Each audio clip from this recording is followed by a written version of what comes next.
Welcome to Salon Talk. My name is Regina Miller. Today's talk is finances. What is the biggest finance in the salon industry? What are you going to pay the most for? Do you know the answer? Let me know in the comments. But while you're figuring that answer out, let's talk around it and I'll get back to that answer.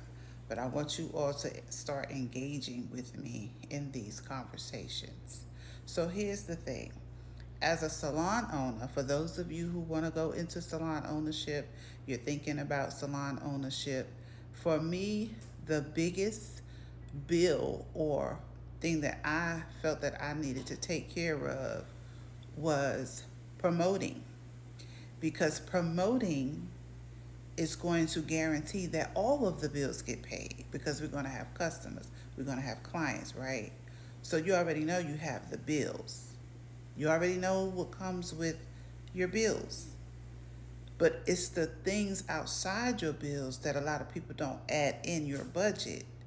And for me, it was advertising and promotions and promoting out on the streets, going out and giving up my business cards, giving out free hairstyles sometimes for people who I felt that were working women who just couldn't put hair in their budget, but they were being seen.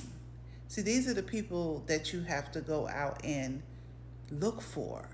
Hardworking women, you know they go out every day, people going to see them, but they just may have a little hardship here and there, and you need to bless them so that someone can say when they see them, hey, you looking different. What's going on with you? Who did your hair? Things that will highlight them will be because of you. Sometimes giving is receiving.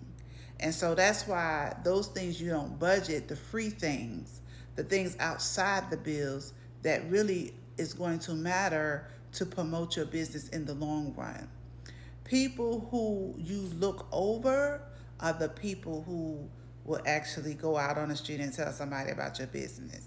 And I need you all to open up your minds to these things, because that's what made me a six-figure earner, salon owner. You understand what I'm saying? Never had to worry about clients type of person, because I did everything. I dotted all the I's, crossed all the T's as a salon owner, as a businesswoman. See, you have to also think beyond I'm a stylist when you're a salon owner. You got to think about your overall business. The overall look is going to fall on you. How are you going to look? How is your business going to represent you? When people go inside your bathroom and there's no toilet paper, how does that represent you? Things are not clean. How does that represent you? You have to sometimes hire a cleaning service along with you picking up every time you go to the bathroom, wiping down every time you go to the bathroom because you're the owner and you want it to be a certain way. You might have to call in a cleaning team once a week. Okay? These are things that you need to think about, because why? You're running a business. Your business needs to be clean. When state board come in there, it needs to be clean. Okay? Things that you don't think about because you're so concerned about hair, but a salon business is bigger than hair, it's bigger than the bills that you're currently paying, the outside bills, the things that you're not budgeting. That's what we're talking about, right? Okay. The next thing is, when you advertise, are you going to be when you advertise, are you going to be advertising in magazines?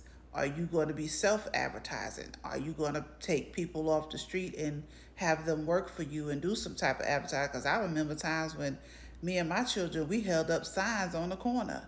Like, when I tell you I did everything as a salon owner, but it kept my doors open. I prayed to God for revolving doors. I said, Lord, I want my doors to constantly be open and closed, open and closed. And that's what God did for me. But I also did the work. So I'm going to tell you a scripture. Faith without the work is dead. Don't be asking God for nothing if you ain't finna do nothing with it. Okay? So the answer is, on the end, what's the biggest bill that I had? The biggest bill that I had was my salon lease, the building. The paying for the building was the biggest bill that I had in my salon. And reason being is because I always like nice facilities. I always like cookie cutter facilities, facilities that I just could go in and start working. That was my biggest bill. The building, the startup. Once you're in there, you can go along as you go. You can add on as you go. But the main thing is to start. So I hope today's salon talk was very informative. I got that question in my email this weekend, and on Mondays I like to come and answer a few of your questions and just alliterate on some of the things that I've been asked all week long in my DMs the most. So I hope that helps you all, and continue to ask me questions, email me, and I thank y'all for watching my videos. I hope and pray that your success does not leave you because of something that you're not doing in your salon business.